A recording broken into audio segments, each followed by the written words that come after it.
Shalom. Call halal Yahweh Bashem Shai Bashem Bakakwadash. Double honors unto the apostles and the elders. Salutations to all my fellow laborers doing this work in truth and sincerity, risking their lives and their freedom to do so now more so than ever.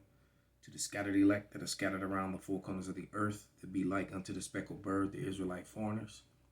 And to the Aquath that are listening and learning, to you I say Shalom.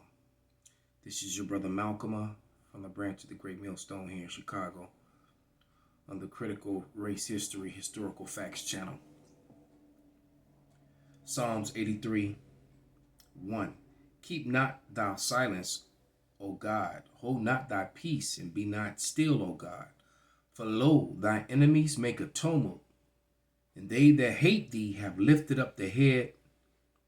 They have taken crafty counsel against thy people, and consulted against thy hidden ones. They have said, come, let us cut them off from being a nation, that the name of Israel be no more in remembrance.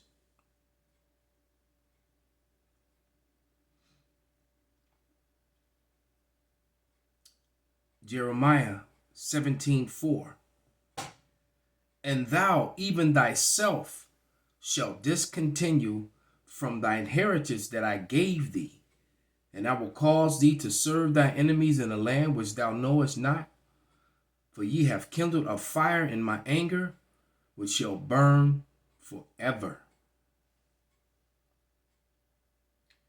Baruch 2:30. For I knew that they would not hear me, because it is a stiff-necked people. But in the land of their captivities, they shall remember themselves. It's going to be a war for more than just your mind, though. In today's video, I'm going to try to lay this out, what they're really trying to do and who's really in charge. Because there's a lot of folks in my audience who believe still that they are free thinkers when they have been manipulated for so long. They don't realize what thoughts are their own anymore and what thoughts have been placed there. And it's not any type of a physical intervention. It's not 5G or any other nonsense like this. It's basic psychology and sociology. Stockholm Syndrome, a psychological phenomenon in which hostages express empathy and have positive feelings towards their captors, sometimes to the point of defending them. Now, the risk of having a large group of hostages that you're keeping together is even if one of them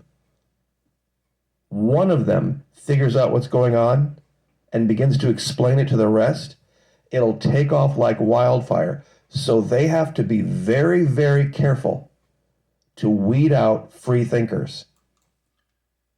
That will be Christianity and the indoctrination of false history, the covering up of who the Israelites are, giving you bywords, false names like Negro and Hispanic, Native American. Because I read this prophecy again. Baruch 2:30. For I knew that they would not hear me, because it is a stiff-necked people. But in the land of their captivities, they shall remember themselves. And so why is it that he can so easily explain what Stockholm Syndrome is? And how it tells you right here One of them that mind control, psychological Stockholm Syndrome, a psychological phenomenon in which hostages express empathy and have positive feelings toward their captors, sometimes to the point of protecting them. That would be your average Negro in the military, in the police force. Rah, rah, rah, America, democracy. And look what America and democracy has done to your people continually, non-stop. and denying your very existence, denying who you are, and afraid that you'd wake up. This is the thing that Esau Edom feared the most. Now we're going to prove how much of a liar they are.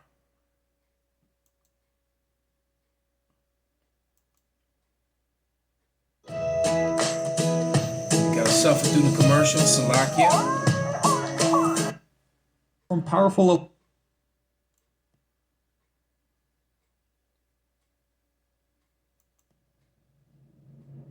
Today, the Spartans are known as a warlike people whose whole society was geared for war.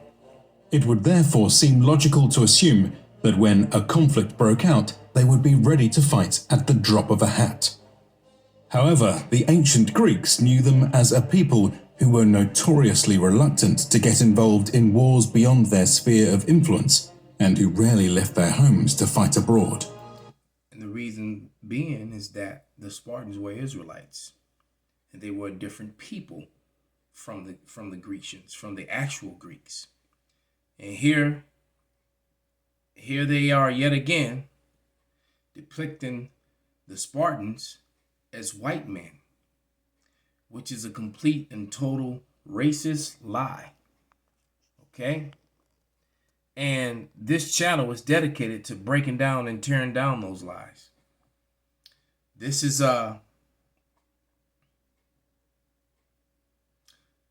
Second Maccabee 4.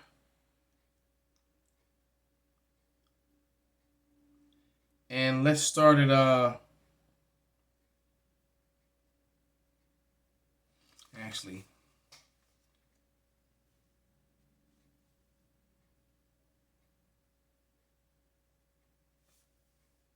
yeah, 4 and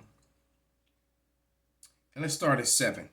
And after the death of Seleucus, when Antiochus called Epiphanes took the kingdom, Jason, the brother of Onias, labored underhand to be high priest. So these wicked Israelites, because they wanted to be in league with Esau Edom. That's why they wanted this power. Promising unto the king by intercession 360 talents of silver and another revenue 80 talents.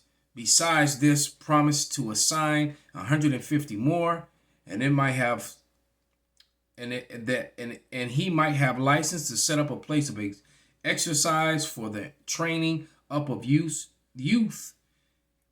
in the fashions of the heathen, to write them of Jerusalem by name of Antiochian. See, so we were being stripped on a regular basis by controlled narrative. All right, by indoctrination, all right, a Hellenization into the Greekish fashion, and our own people were helping to do this, which the king had granted, and he had gotten into his hand that the rule he forthwith brought his own nation to the Greekish fashion. The royal privileges granted to the special favor to the Jews by means of John, the father of Ptolemy, who went to the ambassador of Rome for amnesty and aid, he took away, putting down the governments which were according to the law. He brought up new customs against the law. So the laws that the law that governed us, which is the Holy Bible, the scriptures, they were replacing with the Greekish fashion, as they do this day. All right, as they do unto this very day. Let's let a little more play. So, how do we reconcile these two ideas? In this video, we will be answering this question by exploring the mechanics. So, this is the image that they're portraying the Spartans to, to be, that they're Edomites. Now, let's go to First Maccabee, the 12th chapter. Starting at verse, First Maccabee, the 14th chapter, Salakia. Starting at verse 16. And it reads, Now when it was heard at Rome, as far as Sparta, that Jonathan was dead, they were very sorry, Why would the Spartans be sorry that Jonathan was dead? Well, Jonathan was a Jew. Well, actually, Salakia, Jonathan was a Levite related to those Jews, one of those Israelites. Why would the Spartans, if they were white people, be sorry that Jonathan is dead? I wonder why. Let's continue to read. Verse 17, but as soon as they heard that his brother Simon was made high priest, in his stead they ruled the country, the cities therein, they wrote unto him tables of brass to renew the friendship and the league which they had made with Judas and Jonathan and his brethren, which writing were read before the congregation at Jerusalem. And this copy of the letters that the Lacedaemonians, and see, that's what you saw on their shield. And when you go back to the beginning, right there, that is the symbol of the Lacedaemonians. Those were Spartans, and they were not so-called white men.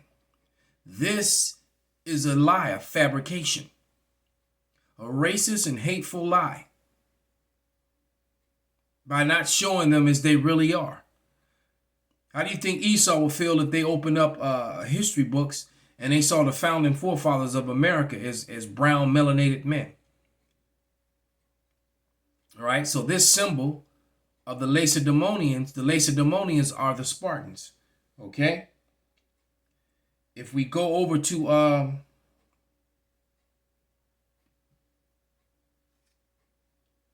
verse after chapter 15, and we go to verse 17, and it reads,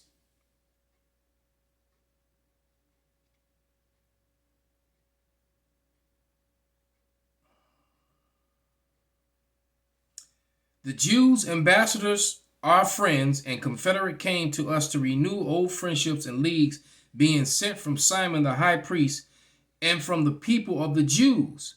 And they brought a shield of gold of 1,000 pounds.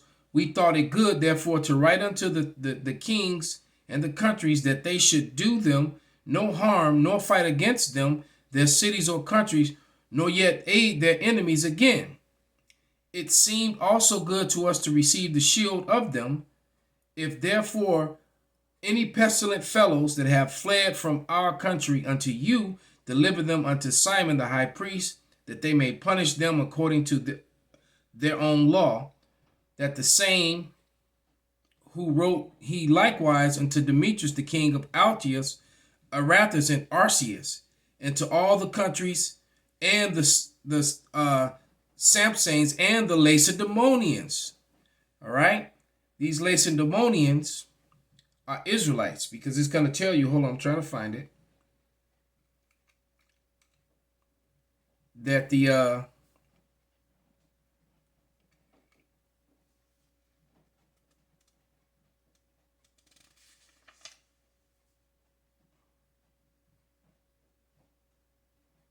hold on.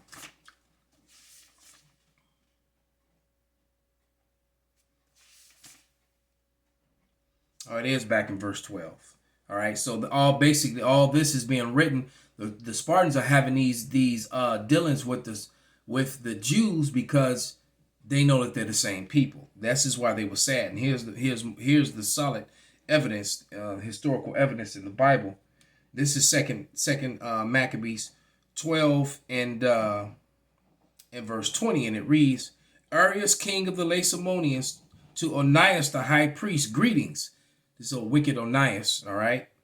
It is found in writings that the Lacedaemonians and the Jews are brethren, and that they are of the stock of Abraham.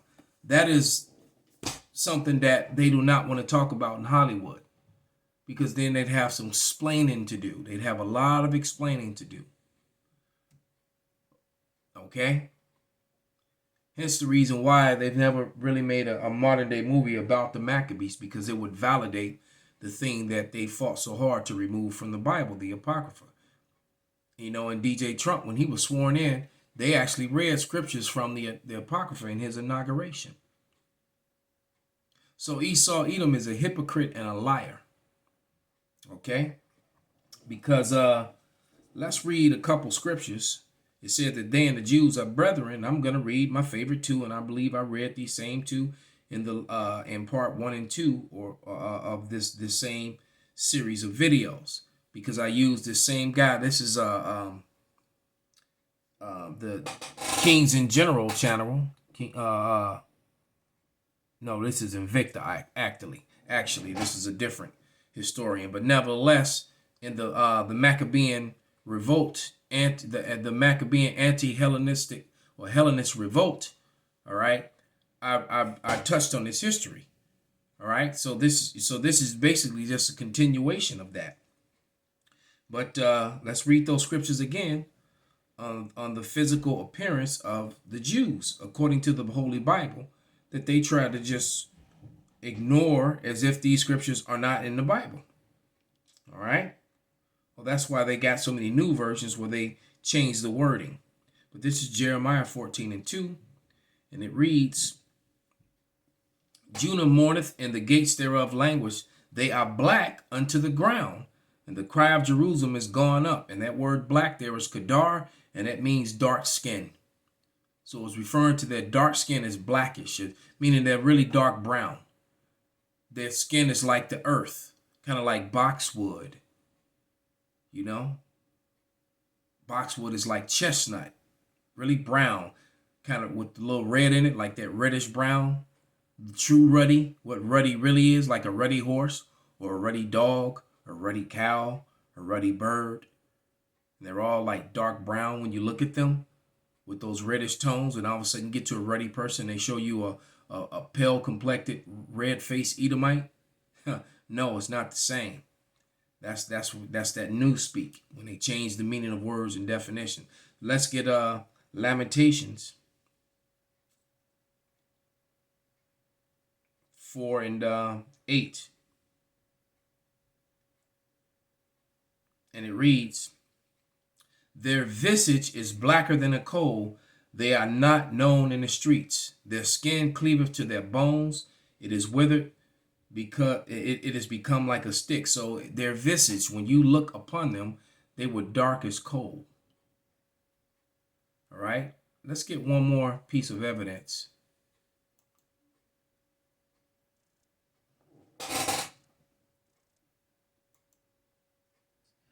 All right. Now we know in the Mishnah, so written somewhere in a little after 200 of the Common Era, so traditions going back further than that. It's talking about the Jewish people in terms of their color. How are we described? Right. So Rabbi Yehuda Nasi wrote the Mishnah. He was a direct descendant from the house of King David, and he was in charge of the passing on the law of the generation. Now, to have written down the oral law was forbidden for the Israelites. It was oral. And that's a complete and total lie. That's a Jewish custom. The law was to be written down and put in books, like the scripture said, for it's written plain upon tables. So that's a lie. But let's let them continue.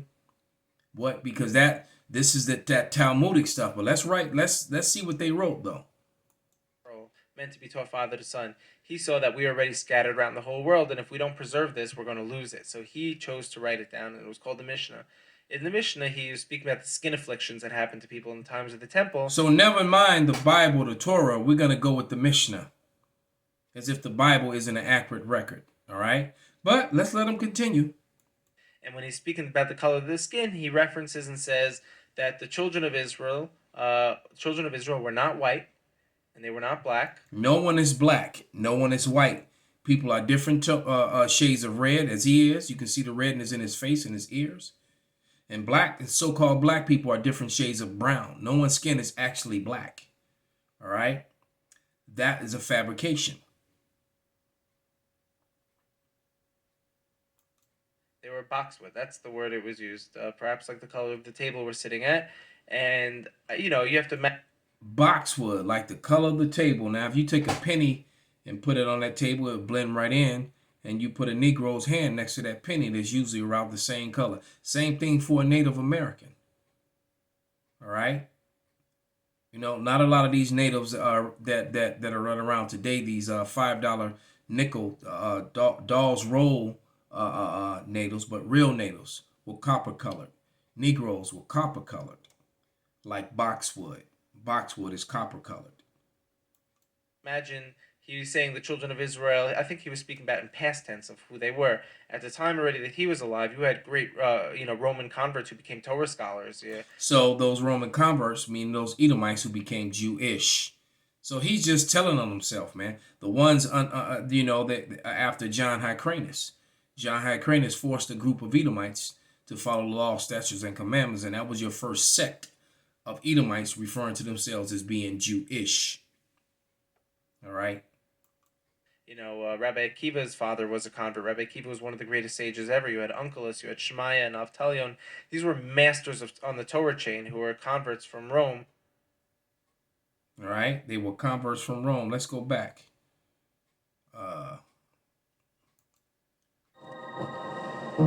actually remember the first time I went to Aloe must have been like 7 years ago. I feel like it was right